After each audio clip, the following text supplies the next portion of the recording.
Hi, I'm Rachel, and this is my Am Reading video for Friday, December 6th, 2019. I'm really excited to be back here making these videos, although I did kind of debate not doing it this week because I am not as far along in reading as I hoped to be. What can I say? I just haven't been doing as much as I hoped I would. I've been kind of conking out after work. I think I'm getting coldy symptoms again. Everything just feels like excuses. But at least this video should be short, hopefully. That'll be a nice change. Anyway, the book I'm furthest along in, which I hope to be finished with, but that's certainly not true, is The Wangs versus the World by Jade Chang. I guess it feels like a victory in part that I'm reading this at all because I think I was touting it on my channel a couple of months ago to say I'm going to read it immediately, but I've finally gotten to it. This was a hyped up literary fiction novel from a couple years ago about a Chinese-American family that lost everything in the recession of 2008, and so they get on the road together, and the father has an idea to reclaim ancestral homelands in China and try to do better there. I mean, he did pretty well in the US. He was a very successful makeup businessman, but then he went under, and this is about his family getting on the road. It's a kind of a comic novel. And I think overall I'm really happy with it. You know, there's lots of family drama novels that intrigue me, and sometimes, maybe oftentimes, they don't live up to the hype. And this one, at the very least, I can say is really thoroughly researched, and it has a strong writing voice. Jade Chang is a journalist, and actually this novel is reminding me a fair bit of Fleischman is in Trouble by Taffy Brodesser-Akner, who is also a journalist and has the same sort of snarky style.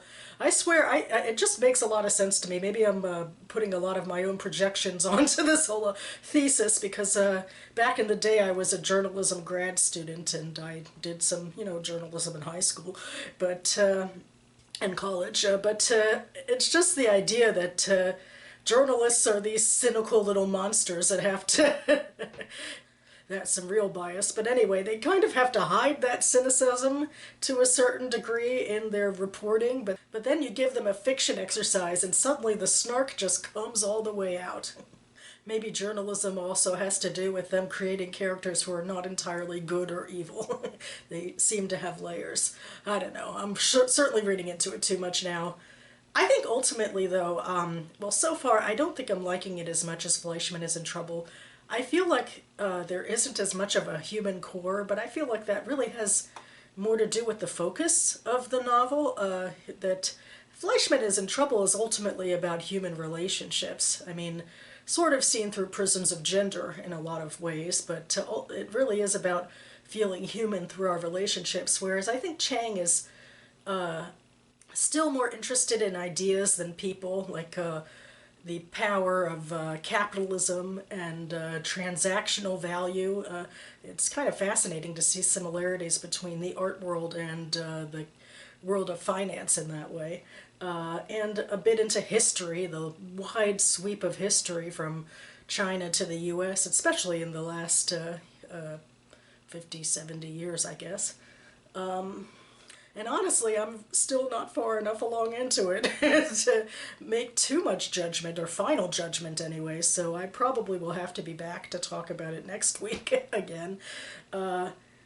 One exciting thing is that, this book is a couple years old, and so, it's not talked about as much anymore, but Britta Bowler just recently mentioned it in a video and talked about how she wished it would come back and that it deserved a little more attention. So that's very exciting to me, since I'm reading it, and I'll link to her video down below.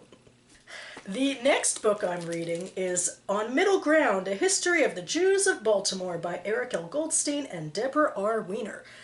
This is part of my Jewish nonfiction published in 2018 that I told myself back in January I should read this year, and now Finally, at the final month of the year, I'm getting to this project. I did a lot of dessert eating, you know, all of my Jewish fiction, before I got to my vegetables, I guess. I picked out 3 books, but I'm turning out I'll only be able to read 2 this month because I tried very hard to find the 3rd book, which is about Italian Jews from emancipation to fascism, but there was no way for me to get hold of that book for any cheaper than buying it for $70, so I felt like that wasn't the greatest investment. But this one I could get from the library. It pays to be a Marylander.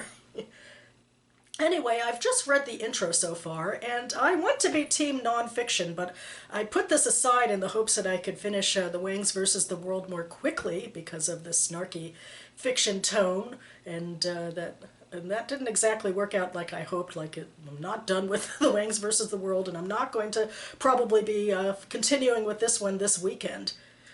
So there's that. But I do plan to finish it soon, or sooner or later, and then I will be back on here to talk about it.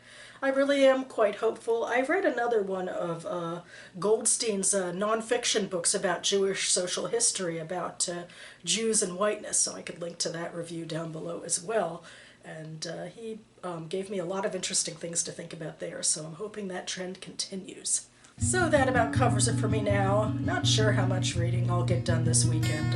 Feels like a bit of a cop-out to say that, because basically I'm saying that I'll be spending time with family, and oh, the horror, where will I get reading in on the sidelines? But you know, it does take some time. My father will be with me in Silver Spring for much of Saturday, and then I believe I will be going to Baltimore overnight as well. I think my mother got Nutcracker tickets, local Nutcracker tickets, and we're going with my niece, so that'll be really fun. I'm excited for that, so I'll report back. I also have to do a fair bit of cleaning these next couple of days because NaNoWriMo month tends to be a messy month for me in terms of condo upkeep. And as much as I'd love to dedicate all of my free time to reading and writing, or apparently sleeping instead, I feel like I need to owe something here to cleanliness. So that's it for me. Hope you all have fun weekend plans ahead. Thanks so much for watching, everyone, and I'll see you next time.